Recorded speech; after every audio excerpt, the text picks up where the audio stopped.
des personnes qui appellent, des informations de tout type, qui peuvent être non structurées, mais qui arrivent. Donc ça, c'est une première source, on pense souvent à celle-ci. L'autre source, c'est quand même, j'ai des données historiques, que souvent je n'utilise pas, donc des données, ça fait des années que j'ai accumulé des données, des journaux de bord, etc. Et ces données, en fait, souvent avec un très haut niveau de granularité, donc qui me permettent quand même si tout va se passer dans le futur, il est intéressant aussi parfois de tirer leçon de ce qui s'est passé dans le passé. Et puis, en plus, il y a des données dites externes, qui peut être l'open data, qui peut être des données de météo, des informations qui arrivent, l'actualité. Et donc c'est le fait de pouvoir utiliser toutes ces données simultanément qui va nous permettre de prendre de meilleures décisions plus rapidement, et avec des décisions plus rapides, on va peut-être pouvoir sauver des vies, économiser de l'argent, être meilleur pour l'environnement, et plein de bonnes causes comme ça. Alors, donc justement, quelles sont les applications? Donc il y en a énormément, j'en ai cité quelques-unes ici, et dans le cadre de cette session, on va plutôt vous donner des exemples autour des transports, parce que c'est là que se situent nos deux startups. Mes amis Olivier et Christophe vont se présenter par la suite, mais on va le faire au travers de nos sociétés. Donc des applications dans la police, dans la sécurité publique. Un exemple aux États-Unis, je pense que c'est surtout aux États-Unis que ça se passe, où on arrive très bien dans certains cas, je ne me souviens plus quel était le village ou la ville, mais à prévoir en fait où vont se passer les cambriolages, et donc à pouvoir envoyer la police avant que le cambriolage ait lieu.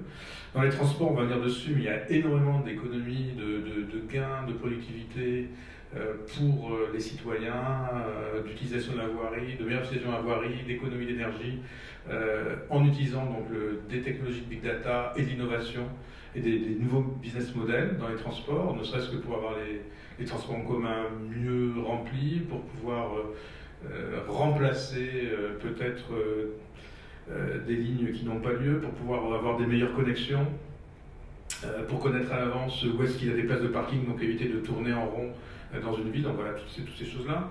Au niveau de la santé, énormément d'applications qui ne sont pas spécialement smart countries and cities, mais qui sont quand même très importantes. Donc on peut monitorer, mesurer la santé, le bien-être des personnes à travers des petits capteurs qu'ils peuvent avoir sur eux, ou ne serait-ce que le smartphone, et pouvoir ensuite agir, alors soit de façon proactive, soit très très vite de façon réactive. Si quelqu'un commence à avoir un trouble, une personne âgée, une personne handicapée, pouvoir aller agir beaucoup plus vite et ensuite aller à l'intervention.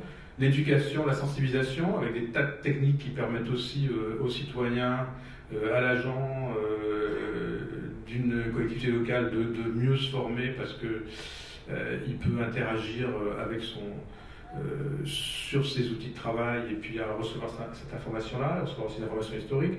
Tout ce qui est utilities, et je pense qu'il y a eu beaucoup de sessions préalables sur les réseaux d'électricité, l'eau, donc comment je peux m'apercevoir qu'il y a une fuite quelque part, comment je m'aperçois qu'il y a telle ou telle crise, qui ramène aussi à la gestion de crise, gestion d'urgence, évidemment tout ce qui est lié à l'environnement. Donc il y a énormément d'applications. Je peux, avec le big data, l'application big data, mieux mesurer, faire en sorte que la lumière, l'énergie qui est dépensée dans l'éclairage public est modulée en fonction de la présence de personnes, en fonction de l'heure, en fonction du temps. Enfin, il y a énormément de possibilités donc, qui sont gigantesques et qui sont ouvertes à nous simplement parce que on peut avoir des systèmes qui sont réactifs, qui utilisent énormément de données, qui savent les traiter.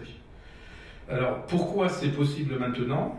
Très globalement, parce que jusqu'à présent, comme maintenant on a et on utilise des technologies de base de données, donc de collection d'informations, qui permettent d'aller traiter non pas que des données structurées, mais aussi des données de toute taille, de tout format et en volume énorme.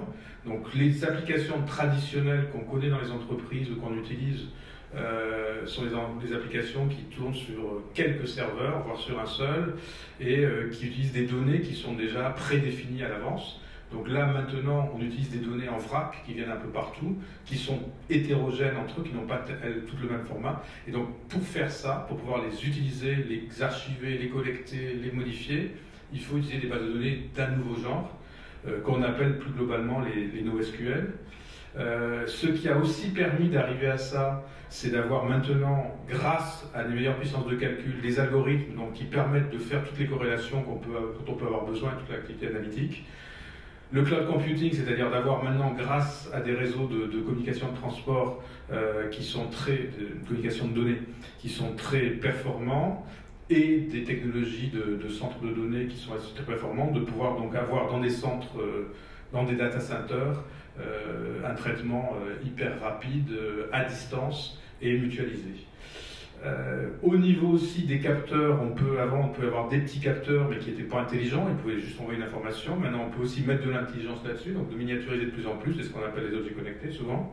Et puis donc comme je dis aussi, la communication. Et ce qui va au-delà de ça et qui fait que tout ça c'est possible, c'est pas uniquement la technologie, mais c'est aussi l'innovation d'entreprises qui utilisent ces technologies, qui développent elles-mêmes ces technologies, mais qui ont des business models innovants, et on va voir un petit peu des exemples avec nos amis. Donc on va maintenant se présenter très, très rapidement. Donc moi je suis Jean-Claude Tagère, donc un des trois intervenants dans le panel.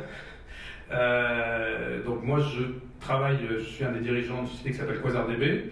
Donc nous, où est-ce qu'on intervient là-dedans? On est justement une de ces bases de données dites NoSQL qui sont des facilitateurs de Big Data, c'est-à-dire que ce sont des fondations des applications Big Data. Sans ce type de base de données, on ne peut pas faire du Big Data.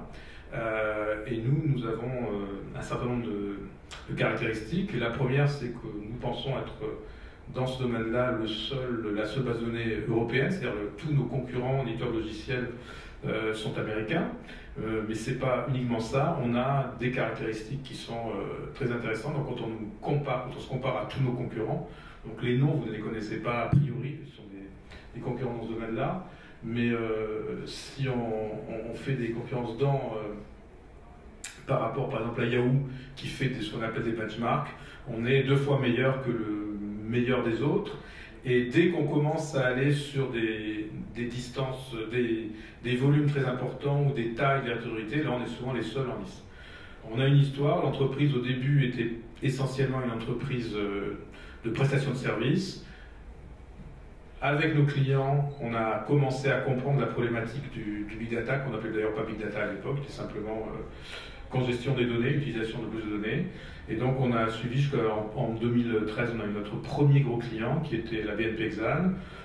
On fait partie du groupe Teratech et puis on a des alliances avec Microsoft, IBM, on a des financements supplémentaires par BPI France et on a un investisseur qui est un fonds français qui s'appelle Newfront qui nous a aidés donc depuis 1 an à continuer. Donc maintenant nous on est là pour aller plus loin en espérant, enfin notre objectif c'est que notre base de données, donc qui a toutes ces performances-là, devienne un des leaders du marché mondial, voire le leader en tout cas dans sa catégorie.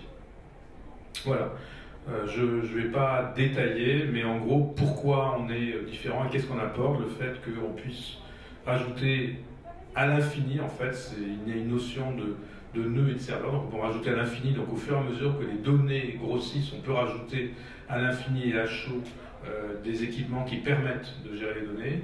On consomme très très peu d'énergie informatique ou d'énergie tout court, ce qui fait que cette base peut être présente dans des immenses data centers, mais aussi dans des tout petits objets connectés.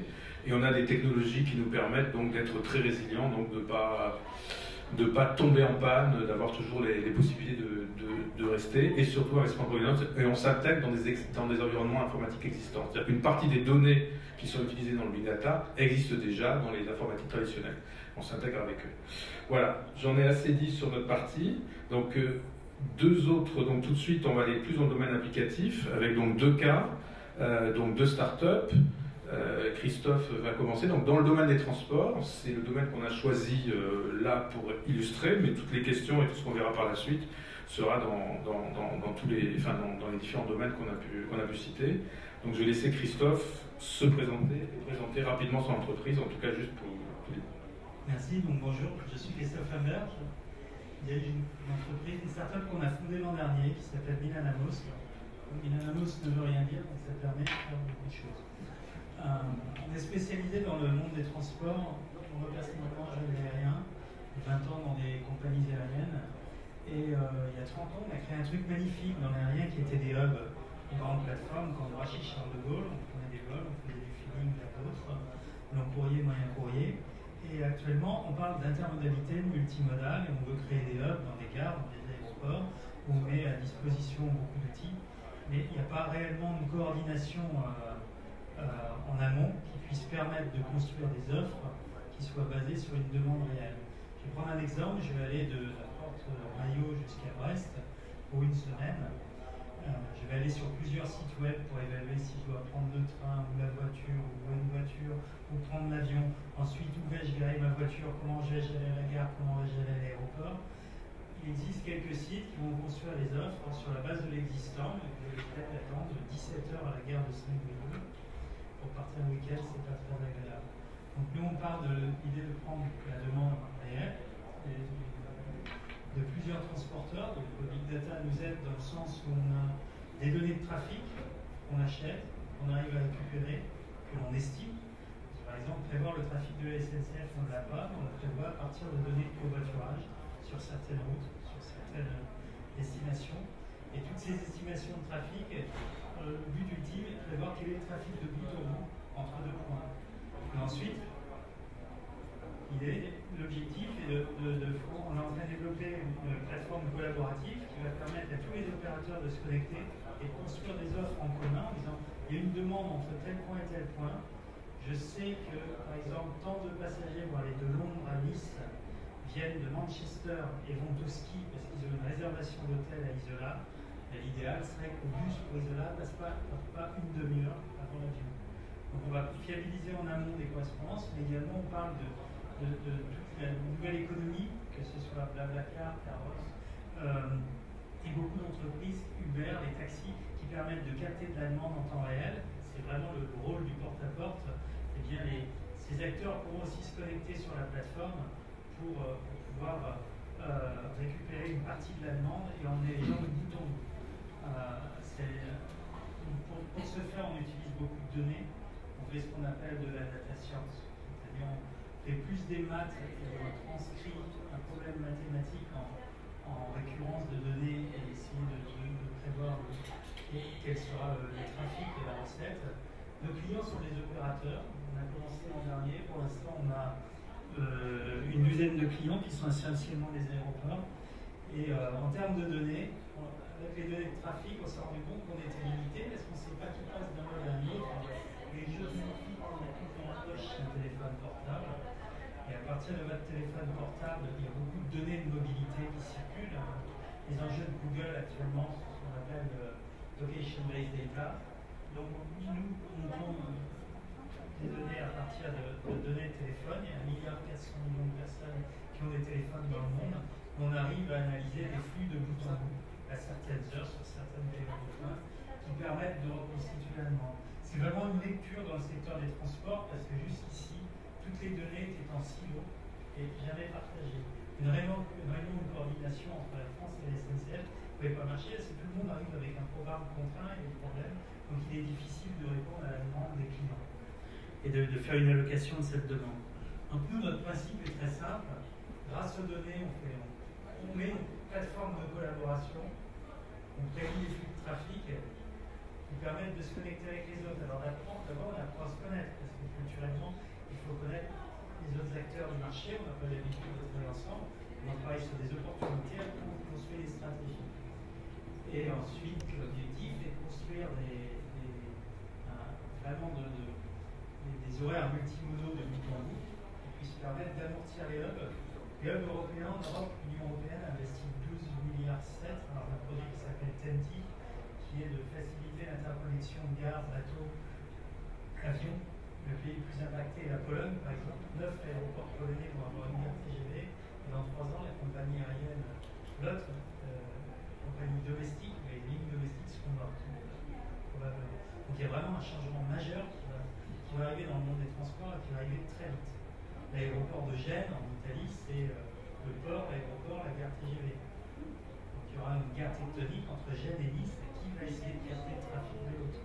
Entre Moscou et Saint-Pétersbourg, c'est déjà la guerre en termes de tectonique. Donc, et la troisième partie, c'est une fois que j'ai construit une offre, la question est de savoir, je voudrais acheter un billet combiné. Pour l'instant, je vais sur 18 sites, 4 sites internet et j'additionne les prix. Et si je pouvais acheter un billet combiné et faire une répartition de recettes entre les opérateurs. Là encore, le big data et les nouvelles technologies permettent de le faire, parce qu'avant, on a beaucoup de systèmes de réservation qui peuvent, la répartition de recettes devient complexe. On peut utiliser des technologies plus innovantes, des modèles plus innovants, un modèle économique aussi de répartition de recettes pour une métropole, pour un aéroport. Les aéroports chargent de nouvelles sources de revenus. C'est aussi un nouveau modèle économique qui peut venir pour eux. Donc vraiment, nous, notre modèle, c'est l'analyse vers 2030. Nos clients sont essentiellement l'aéroport, compagnie aérienne pour l'instant. On travaille aussi avec des pays comme la Pologne, par exemple, sur des projets à venir, la Finlande aussi. Et par exemple, on bosse avec l'aéroport de Paris. La grande question de l'aéroport de Paris, c'est quelle est ma zone de chalandise. L'aéroport de Perpignan également. Perpignan est en guerre avec l'aéroport de Gérone, pour Ryanair et pour une société de ramasser la Catalogne. Ces aéroports appartiennent à un grand groupe, c'est Transdev, pour Perpignan. C'est un pilote aussi pour comment on va gérer l'intermodalité sur un aéroport pour donner du trafic, pour construire un meuble. Voilà, vraiment l'utilisation. En termes de données, on a 2 milliards de données, trafic, programme, recettes, des analyses historiques. On a des modèles prédictifs qui s'affinent de plus en plus. On travaille avec des labos parce qu'on a gagné la croissance sur ces outils et on a une animation de l'outil. De manière succincte, je vais laisser la parole à Olivier sur la partie.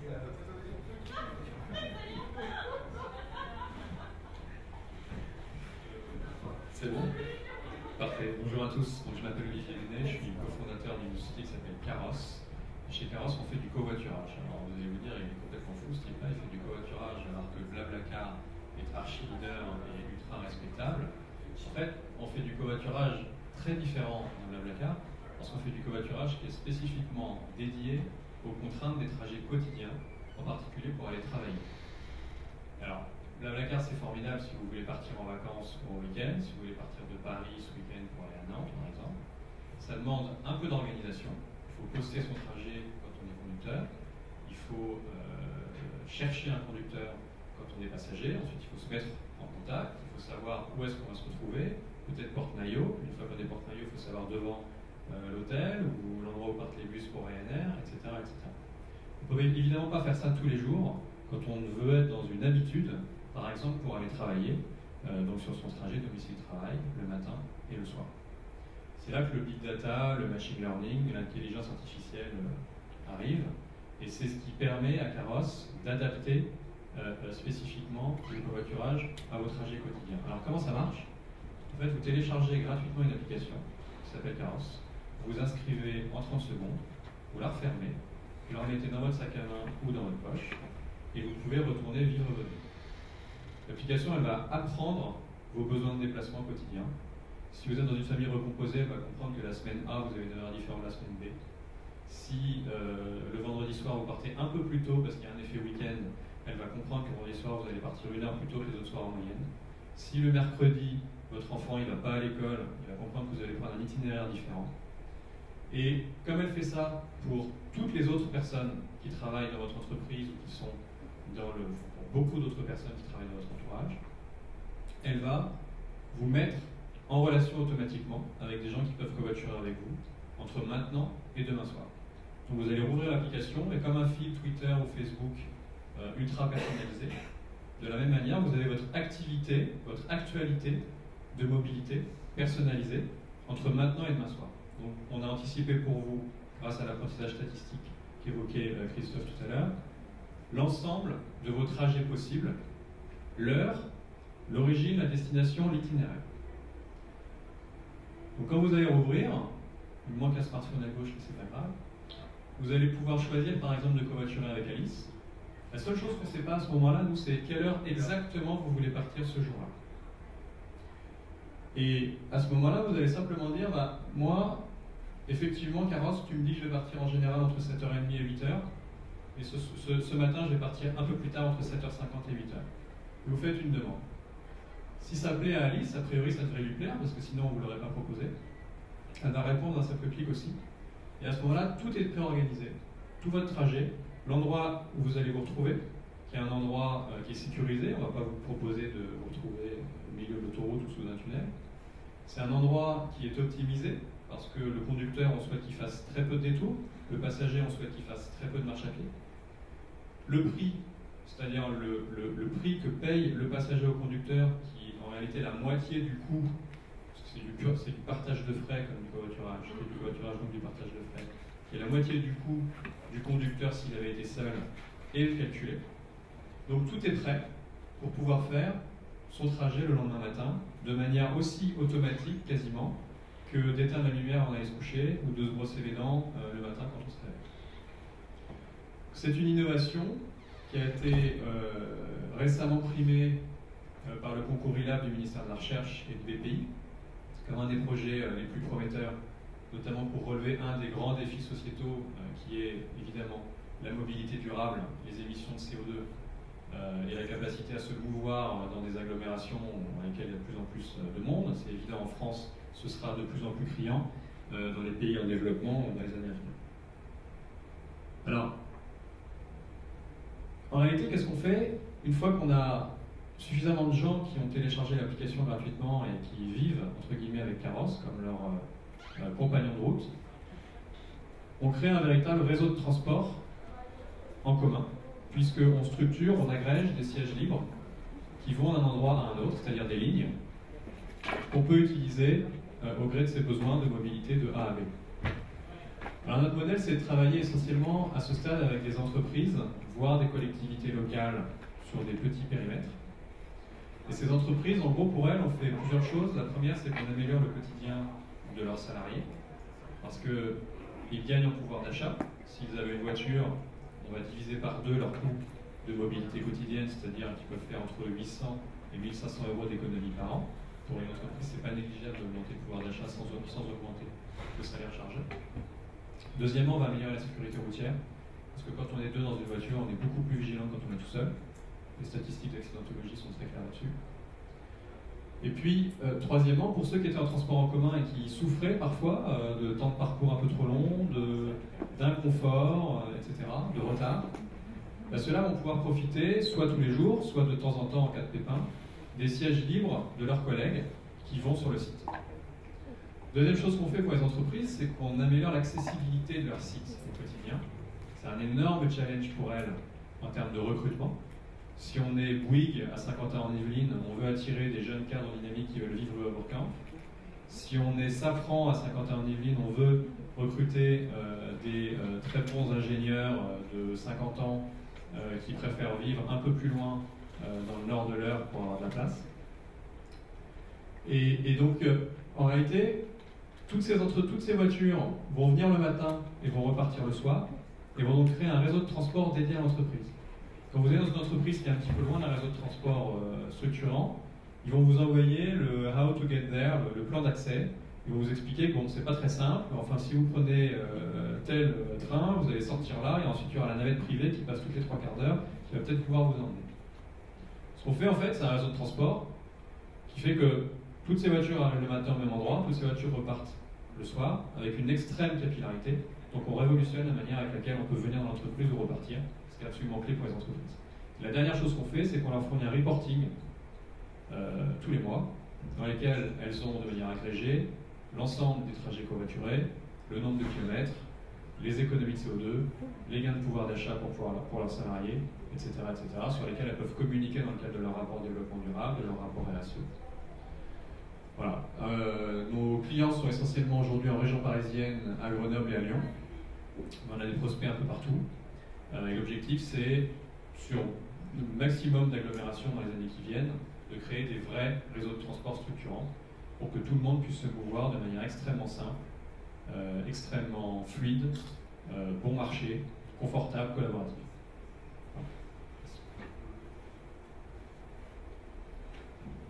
Ok, écoutez, voilà, donc on vous a présenté très brièvement donc, 2 exemples, plus un peu la partie l'ADB qui sous-tend en fait différentes startups. Nous on travaille beaucoup de startups comme celle de mes 2 amis et dans différents types de secteurs. Donc ce que je vous propose, alors, pas de me dire, on doit s'arrêter à -5, c'est ça?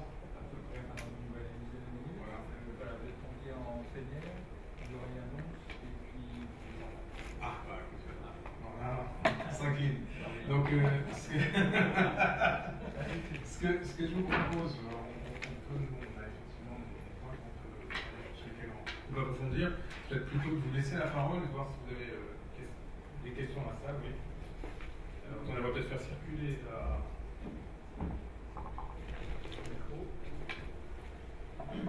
Bonjour, deux questions. Le PSA, donc est-ce que le partenariat avec Renault c'est exclusif? Bon, ça c'était pour la bouteille.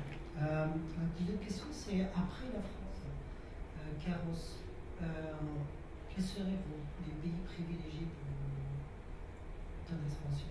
Vous allez rester sur la France.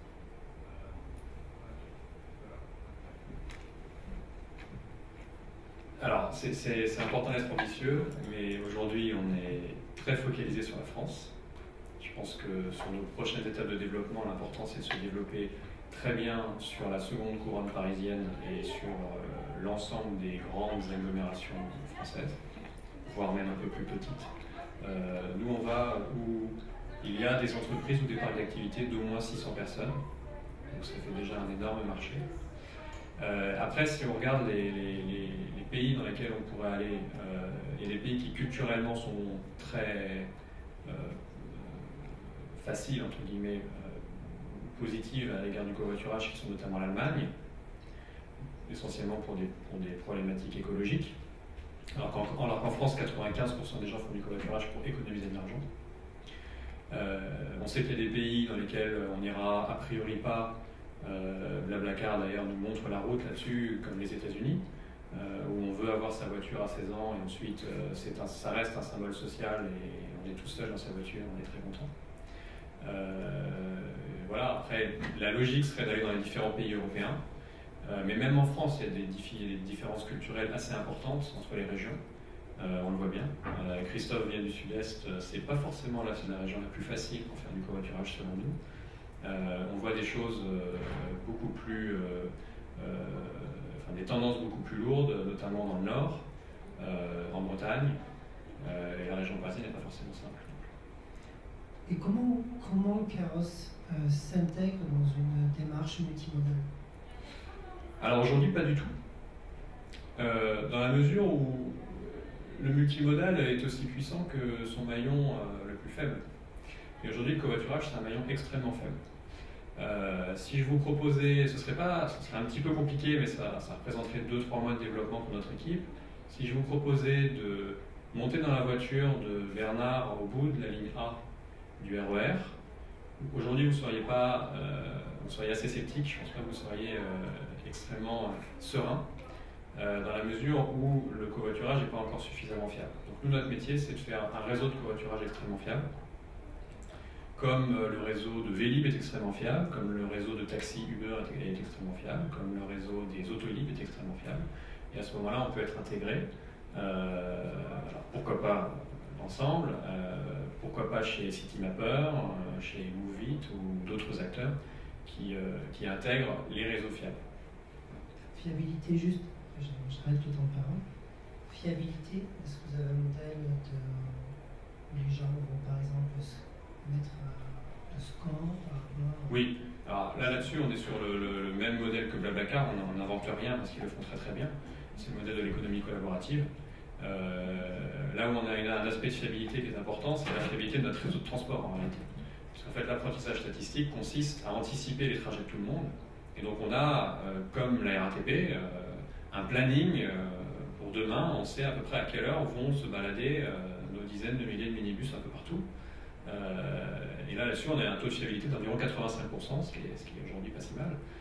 C'est-à-dire que ces véhicules partent de cette origine vers cette destination dans le créneau horaire qu'on avait prévu, ce qui est quasiment aussi bon que le RERB. Donc, les deux ont des progrès à faire, mais c'est pas si mal. Ok, une autre question.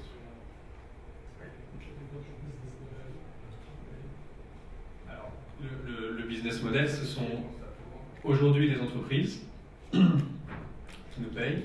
On a un business model qui est 100% variable, c'est-à-dire que les entreprises payent au kilomètre parcouru par leurs salariés, ce qui est assez logique parce qu'aujourd'hui le covoiturage sur grande distance n'a jamais marché, donc les entreprises sont sceptiques. Il est hors de question de leur demander 40 000 € pour pouvoir mettre en place un système. On aura nos 40 000 euros si 15% de la population de salariés covoiture tous les jours.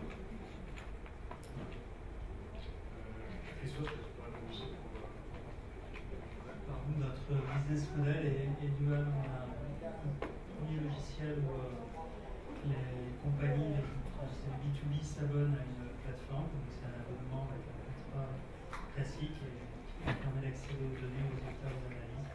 Donc c'est un abonnement sur 1 an, 2 ans, 3 ans, dégressif selon le volume, et ils peuvent faire le nombre de requêtes qu'ils souhaitent faire. Donc c'est pas uniquement regarder cette plateforme, mais aussi voir ce que font les autres plateformes similaires dans le monde entier, pour voir comment on peut évoluer, trouver des points, des synergies, parce que le transport a un réseau de maillage.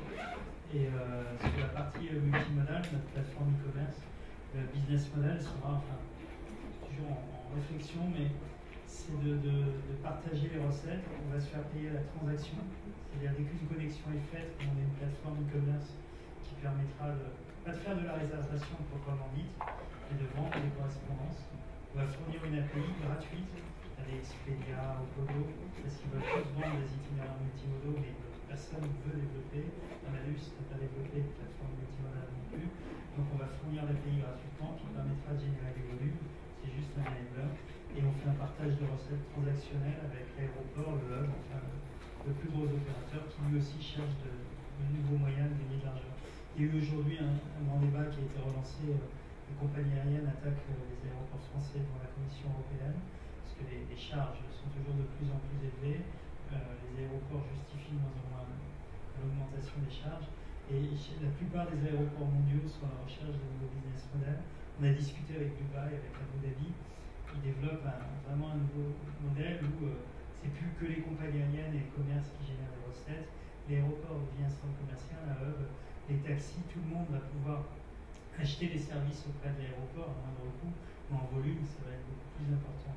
Et là, le grand challenge de la plupart des aéroports, des grandes gares, des pays ou des régions, c'est l'attractivité, c'est la zone de chalandise, c'est d'avoir une zone de chalandise où on veut capter la meilleure clientèle et une segmentation de plus en plus fine. En France, je crois qu'on a 17 aéroports qui tournent, une soixantaine subventionnés, et le modèle risque de changer. En Allemagne, il n'y a que 15 aéroports qui ont survécu. Donc on est vraiment sur un modèle économique qui change.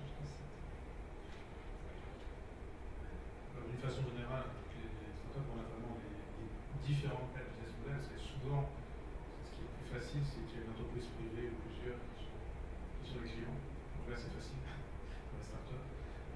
Je ne sais pas, ça peut être EDF, ça peut être utilities. Après, il peut y avoir des cas de figure où c'est le consommateur, c'est assez rare. Et après, il y a des cas plus compliqués où effectivement on passe avec une collectivité locale ou parapublic. Et là, il y a tous les domaines et suivant les différents pays, ça va être aussi différent sur le marché public de l'ESP, le partenariat pour le privé. C'est là, un petit peu, un des sujets de ce débat, c'est que c'est vrai que pour les startups, c'est beaucoup plus compliqué de se faire un cas. Parce que pour une startup qui a peu de gens, qui a pas un gros service administratif, qui a peu de temps, négocier un marché ou un équivalent de marché avec une collectivité locale, territoriale, c'est assez compliqué. Et c'est pour ça que toutes les solutions qui permettent d'éviter ça sont préférables. Si on prend le cas de Carrosse, il pourrait très bien avoir plutôt une relation avec les collectivités locales que les entreprises. Et ça sera peut-être le cas bientôt, mais c'est plus compliqué parce qu'on rentre dans les marchés publics, on rentre dans d'autres types de législation. Juste un exemple, on a remporté en juin un marché avec les aéroports de La Réunion. J'ai fait 7 voyages à La Réunion, dont un inutile parce qu'on n'a pas pu faire la démo parce qu'il n'est pas ça. Okay. Est-ce qu'il y a d'autres questions sur un des sujets, le go-to-market Non. Oui. Moi, je me demandais pour Carrosse, la réaction des clients finaux, en fait, c'est-à-dire les salariés des entreprises, quand on leur a dit que du coup leur téléphone allait être un peu aussi écouté, entre guillemets, ou suivi, géolocalisé. Comment les entreprises se positionnent par rapport à ça, comment elles l'expliquent et comment les gens réagissent. On vous a entendu. En général, En général, bon, d'abord, on a une minorité de gens en fait qui s'inquiètent de ça, très minoritaire. Et au sein de cette minorité, 90% d'entre eux sont inquiets de la consommation de batterie.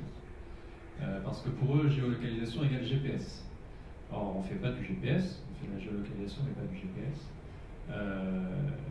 Ensuite, il est vrai que certains peuvent s'en inquiéter, et en plus, ils peuvent être assez véhéments et donc inquiéter les autres.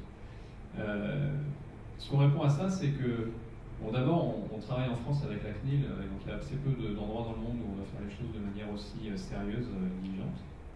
Donc, on travaille en étroite collaboration avec eux, et on fait très attention à suivre l'ensemble des guidelines. Et ensuite, le deuxième sujet, c'est que ça dépend si ça les inquiète à titre personnel ou si ça les inquiète par rapport à l'entreprise. Si ça les inquiète à titre personnel, on va considérer qu'ils ne sont pas dans notre cible. On ne les aura pas comme utilisateurs, en tout cas pas au début.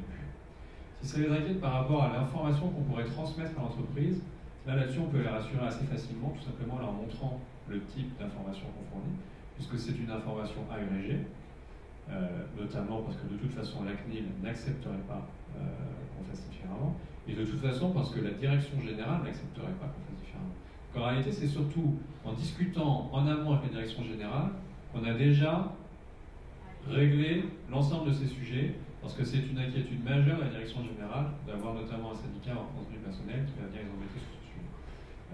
Voilà. Après, il peut toujours y avoir des problèmes, bien sûr, mais quand on voit que le reporting est totalement agrégé, que j'ai covoituré ou pas, que je sois allé là, que je sois allé ailleurs, ça ne regarde évidemment pas l'entreprise. Et chez nous, ça regarde un esprit un peu froid qui s'appelle Carrosse, qui réfléchit en 0 et 1 et qui n'a pas trop de jugement de valeur sur où vous êtes allé samedi après-midi. Très bien.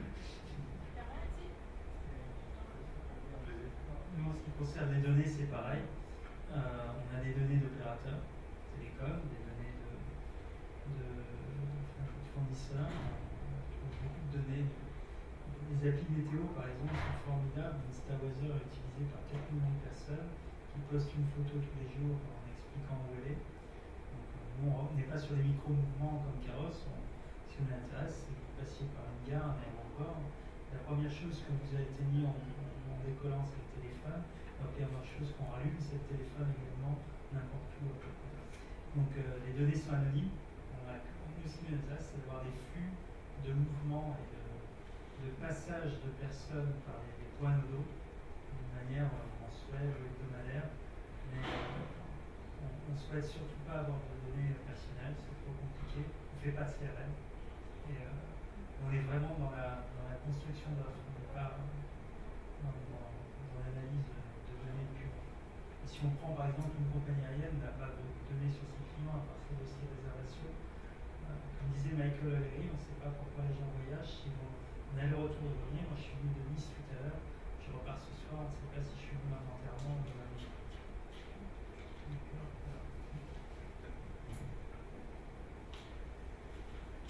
Ok, toi vous avez demandé le champagne, mais nous on est prêt à répondre à d'autres questions. Sous la torture. Sous la torture. Il y a cette question.